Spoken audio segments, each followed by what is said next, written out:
I wish this was just a gimmick, but it's not. I done messed around and caught the flu days before WrestleMania Sunday. No, baby, that's for somebody else. We're just going to keep you right where you're at right now. It doesn't matter what you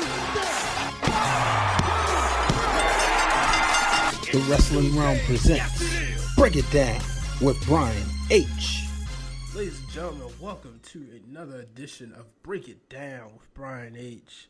Brian H. Waters here. Yes, I'm under the weather, but the doctor said I was contagious, so that means I'm in the house. I'm away from everybody, and I'm able to do this podcast. Thankfully, the flu cannot be transmitted through the airwaves, so your ears are safe. So let's get right into it. WrestleMania 34 is just days away, and one of the biggest matches, one of the most anticipated matches for the worldwide universe is Triple H and Stephanie McMahon taking on Kurt Angle and Ronda Rousey. One of the things I loved about Monday night was seeing Ronda go through a table. We finally get to see that she's not going to be invincible. Now, she might get in the match and dominate Stephanie. That would be fine. But being able to see her take that bump, I think that goes to show people, hey, she's willing to get down and dirty. She's not like the other guy from the UFC who you can see when he's invested and you can see when he's not. Ronda says she's here to be there on a full-time schedule. And just seeing Stephanie McMahon put her through a table, and you can see how Stephanie protected her. Clearly, Steph is a veteran. So this will be fun to watch. Sunday, Stephanie McMahon and Ronda Rousey both make their WrestleMania debuts. We've seen Steph on the managerial side in so many occasions, with our first manager role coming at WrestleMania 16, or as most people say, WrestleMania 2000, in which I believe should have been booked an entirely different way. Nonetheless, Stephanie McMahon and Rousey make their debuts. So I'm gonna have a prediction show. I'm gonna give you guys a prediction show, so I'll get more into that. But they said we all know anytime there's a contract signing or a showdown and there's a table involved, 9 times out of 10 that table will not survive. But from one McMahon to the next, we saw Shane McMahon and Daniel Bryan reunite and the infamous Hug It Out this past Tuesday on SmackDown Live. You know, the two, they admitted that, you know, they were being stubborn. One was being stubborn. One was being, you know, Daniel Bryan was being optimistic because he had a friendship with Kevin Owens and Sami Zayn. But now he see where he messed up. Now, some people are calling for a heel turn from Daniel Bryan. The guy is too high. You cannot turn him heel. You absolutely can't. He's too good. The fans love him too much. And when that yes music hits, or I should say when the music hits and the yes signals go up, the Superdome is going to go crazy, almost as crazy. Maybe, you know, it could go even crazier than it did in 2014 when he won the WWE World Heavyweight Championship. So that right there, see Kevin Owens and Sami Zayn. And one thing they did, because those guys are tough to boo, they went out there and they mentioned his children. So that's something you just don't do, but they did it anyway. So I'd be interested to see, like, all right, y'all kind of want to push a little further there. So I don't know. But let's move on to the match that I think is going to main event the show. Roman Reigns and Brock Lesnar. Here we go again, right? These two guys have just been beating the bricks off of each other. And it's mainly been more so lopsided because it's been 70-30 Brock Lesnar. But Roman finally got his hands on him. You know, he hit him with multiple Superman punches.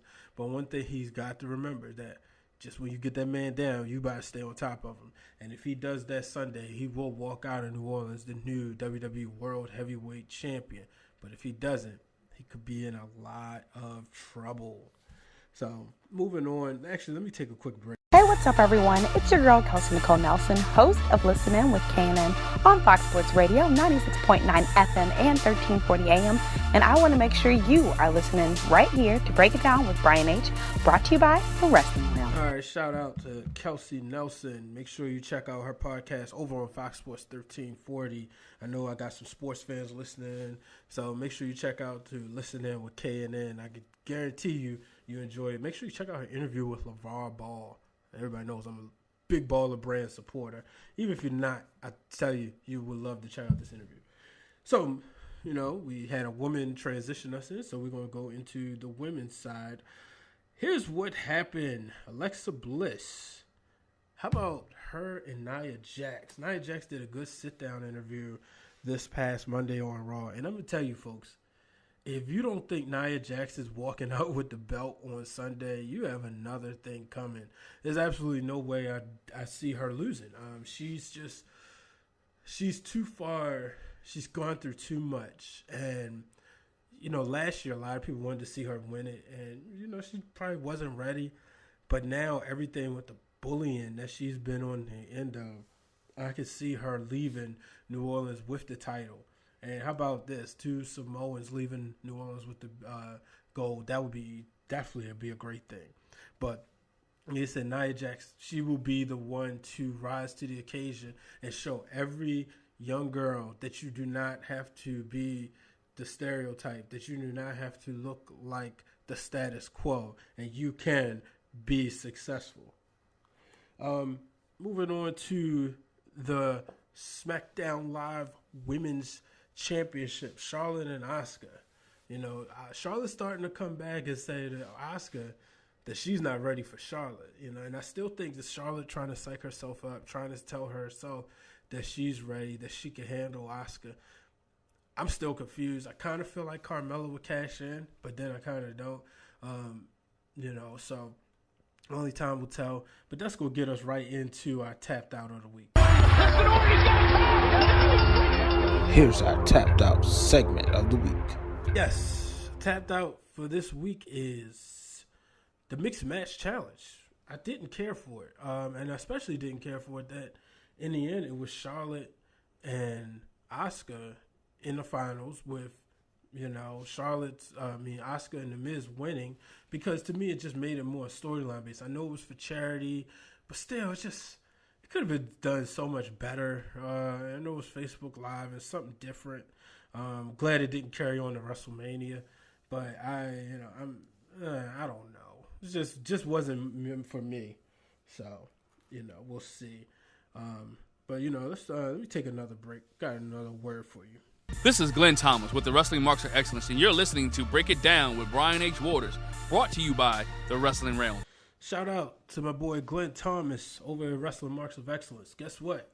Make sure you check out their podcast. I know they got a WrestleMania preview show. They also will be at Mania. I was at WrestleMania 28 and 33 with those guys, Glenn and Corey. And I can't begin to go on how much fun I had. Excuse me. But let's move on. We're going to go to another direction. We're going to our top rope. I know we usually do our top rope sooner in the show, but let's go into it now.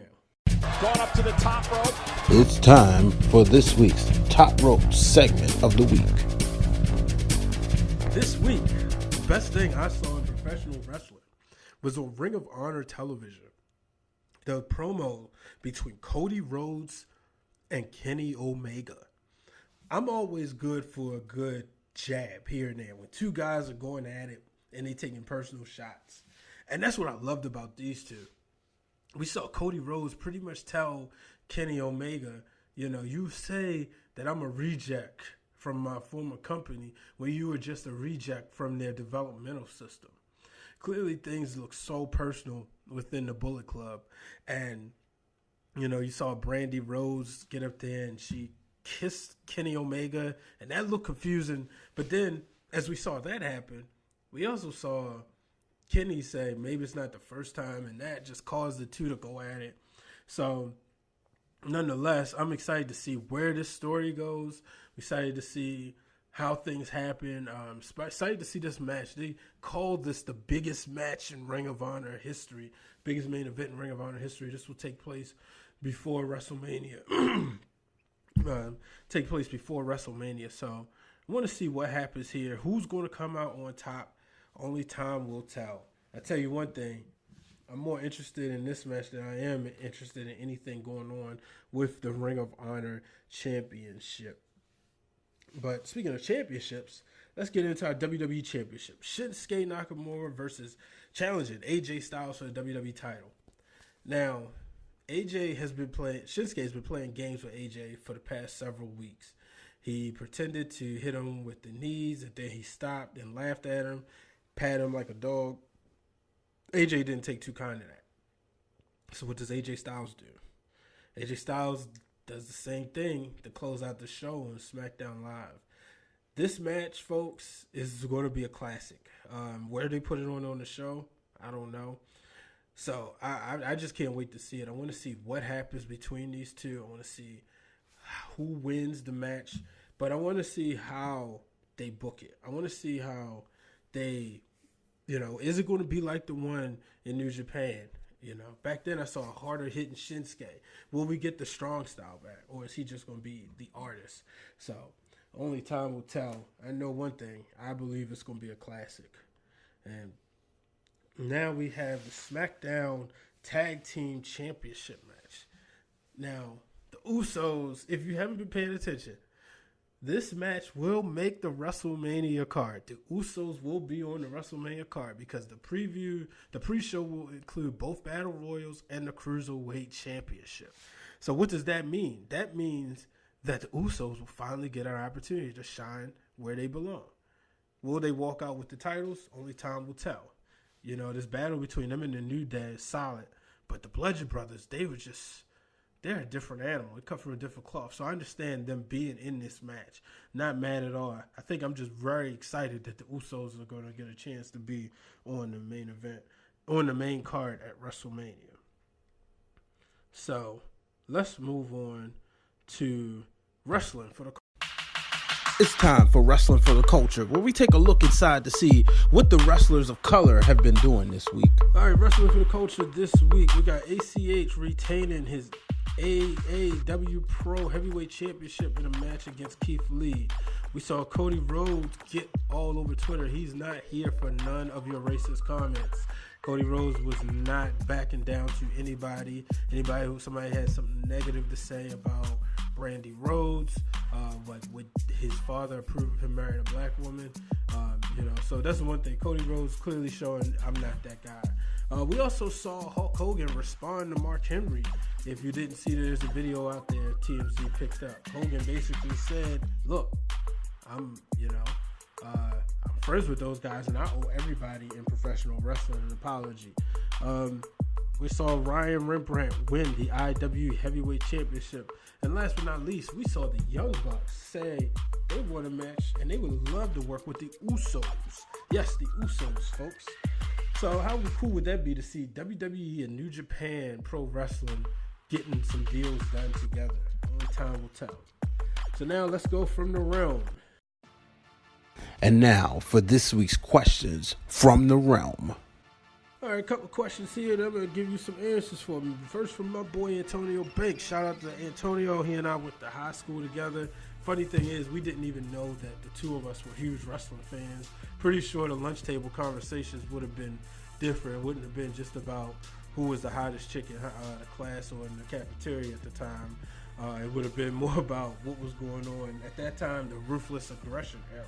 So, Antonio says, can you, not likely, I know, but can you see Roman Reigns attacking The Rock out of frustration if he loses to Brock? That would be interesting. I don't see it happening just because I don't see where The Rock would come in.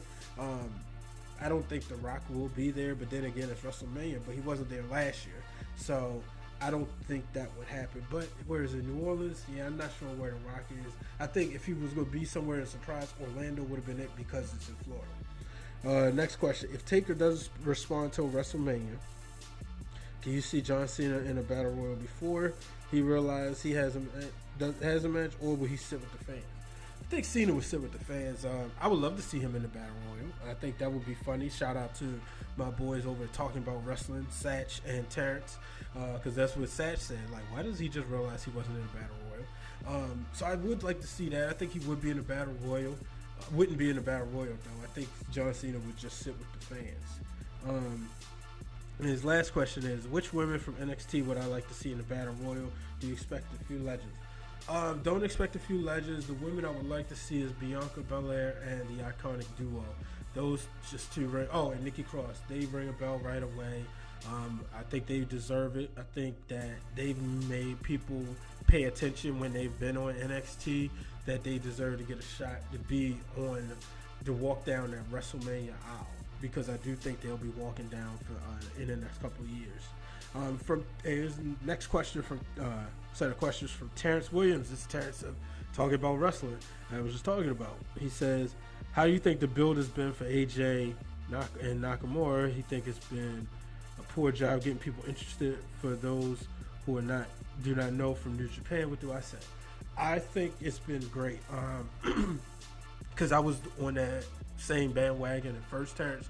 If you listen to the first episode, I believe I said it on there, or maybe it was before I started doing this, but I thought the build-up could have been better. But last week I did say that I believe that building it as just a dream wrestling match, and it's about the actual what's taking place in the ring.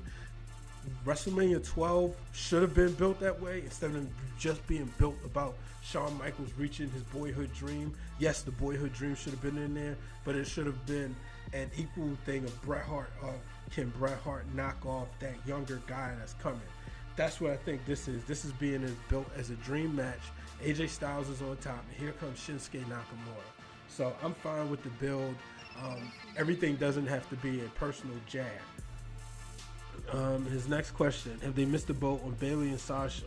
We thought it was coming last year, nothing. Thought it was coming this year, nothing. Do we still care?